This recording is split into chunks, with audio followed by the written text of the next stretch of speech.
Hello and welcome to Right Bus Life Coaching channel. Have you ever wondered what happens when you call on the services of a life coach?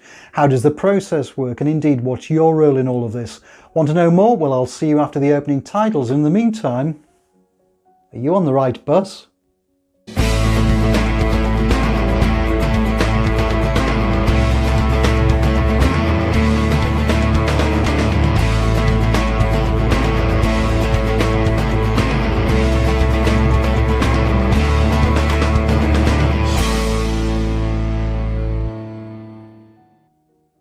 Hello and welcome back. So here we are talking all matters life coaching. My name's Mervin Straughan, creator of the 3 Journeys life coaching system, and I'm also the author of the self-help guide, Imagine Life as 3 Bus Journeys.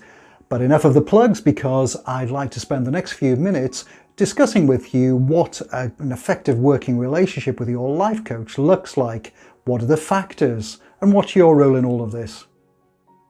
I'll also explain what life coaching is and what it isn't. It's important to know that the terms life coach, mentor and counsellor aren't interchangeable. That's because each has a specific skill set and is required for a specific intervention. A life coach focuses on potential and will work with the client to help them to recognise and realise their potential and encourage them to commit to a plan of action to move from one position to another. Life coaching is born out of the idea that it is in fact the client who has all the solutions. The role of the life coach is to help the client to unlock those solutions. It is not the role of the life coach to foist their own solutions onto the client, so the role is non-directive. A mentor is usually someone who has a lot of expertise and experience in the industry or sector in which the mentee operates. Because of this vast amount of knowledge, they are able to advise and guide the mentee, so the role is more directive. A counsellor will work with someone to help them to come to terms with a situation. It's likely there has been a traumatic event or series of events. This is a highly skilled area and not one for the life coach, unless the life coach is also a skilled and qualified counsellor. Right, let's now look at 5 factors that characterise an effective working relationship with your life coach. Number 1, confidentiality. One of the primary objectives of the life coach is to create a safe space in which the client can talk about anything that's relevant to the session. Now, because of the close interconnectedness of our personal and professional lives and the way they influence one another, it's little surprise that often something of a highly confidential nature will come to the surface. Confidentiality is paramount to the working relationship, because it's only by creating a space of trust that the working relationship can get off the ground and flourish. Number 2, the outcome. There has to be an outcome or an objective, otherwise why embark on a series of life coaching sessions? And it's for this reason that the life coach will spend a significant amount of time at the outset gauging the client's expectations, what they want to achieve and how they want things to be different. Number 3, the process itself. There will be some occasions where the client has a pretty good idea as to what the next steps are and will simply use the life coach as a sounding board.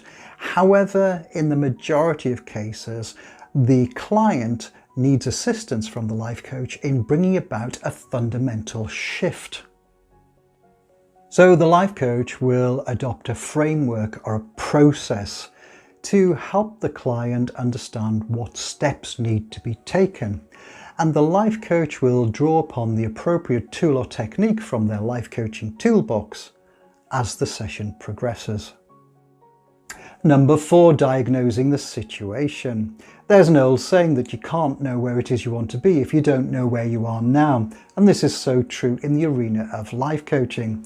It's possible that the client has an idea as to what's going on, but very often it's operating at a superficial level, and it's only through the skillful questioning of the life coach that the client has the aha moments and understands exactly what is going on.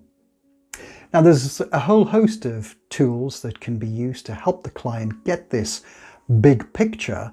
However, the most popular by far is the Wheel of Life, developed by Paul J. Mayer, the founder of the Success Motivation Institute. It's been adapted many times by life coaches and organizations, such as its adaptability and flexibility. In a nutshell, the Wheel of Life is a wheel divided into 8 parts, with each part representing an aspect of the client's personal or professional life. The client is invited to give a satisfaction rating of 0 to 10 for each aspect of their life.